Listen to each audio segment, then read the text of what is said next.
Hello everyone.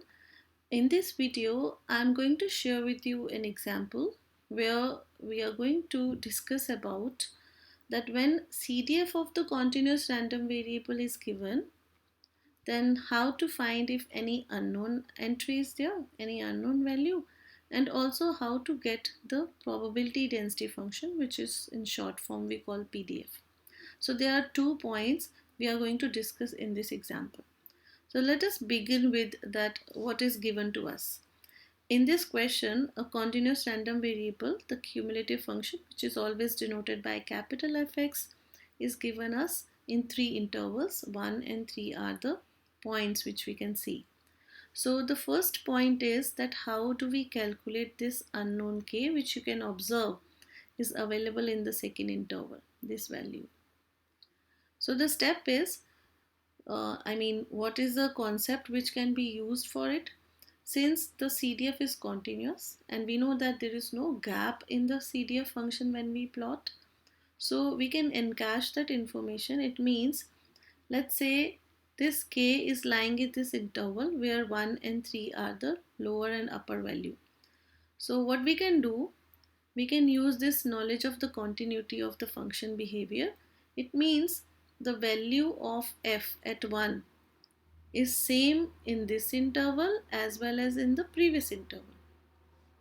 Second option is the value of x is same, means f of 3 is same for the second as well as the third interval. So to find this value of k, I have two options. I can use 1 or I can use 3 because 1 and 3 both are lying in this interval. But when I see 1, 1 is not going to help us. Why? Because the value of 1 is 0. So if I put 1 here, so we don't know what is the value of k. We can't find it out.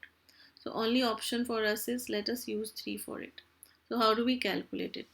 So we are going to use the first step is, means how do we calculate any unknown? Whenever you figure out the different options, find out what is convenient for us or what is feasible for us to calculate. So here I will use 3 value at f, and we know that 3 can be obtained from second as well as from the third interval. So when I use the second interval, I'll plug in the value of x as 3. So when I put 3 minus 1 to the power 4, and I'll equate it to the value of 3 from the next interval, because when you see upper value, you can use the next interval, and in the next interval the value of key 3 can be 1. You can't say that it is strictly greater than 3, so why we are taking, but in continuous function, whether equality is mentioned or not, it doesn't matter, the value is always remain same.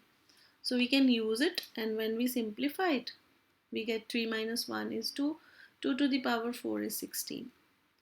So we get 16k is equals to 1. And from here k can be obtained. And that is equals to 1 by 16, right? So we have done the first part. Let us see the second part. For the second part, we need to find out the small fx, which is also known as a probability density function. So for the simplification, what we can do, we can write the entries of, or you can say the numbers which is visible in the CDF function. We can see 1 and 3, so write down here on a line. That is just a simpler way to get an idea. And since the other values are not visible, so it means from minus infinity to plus infinity whole real line is, I'm writing all the fx here in this interval. The fx value is 0.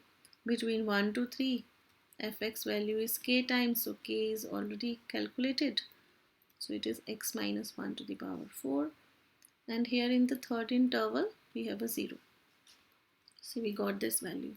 And we know that this CDF is obtained by integrating the probability density function. So we can get back the probability density function by doing the inverse process. So inverse of integration is differentiation. It means we can get a fx by differentiating the CDF. So when we differentiate, means we can also use this notation f dash x. So f dash x here is what? 0 derivative is 0. So we are going to get the first point as a 0. In the second interval, when I will differentiate, I'll get 1 upon 16 as a constant. Differentiation of x minus 1 to the power 4 is 4 times x minus 1 to the power cube, and here I'll get 0.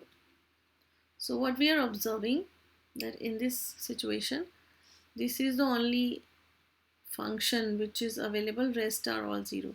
So therefore the PDF fx of a continuous random variable is given like that. So here we can see that it is when we cancel, this is 1 by 4 upon 16 is 1 by 4. So we get 1 by 4 x minus 1 cube. X is lying between 1 and 3. So here whether you write strictly greater than 1 or not, it will not affect, because even for 1 is also 0. When I put 1, it will be 0. So whether you write strictly greater than, or you can write like this, both are fine. Both are okay. So I hope you get an idea how to find out these two situations. So thank you.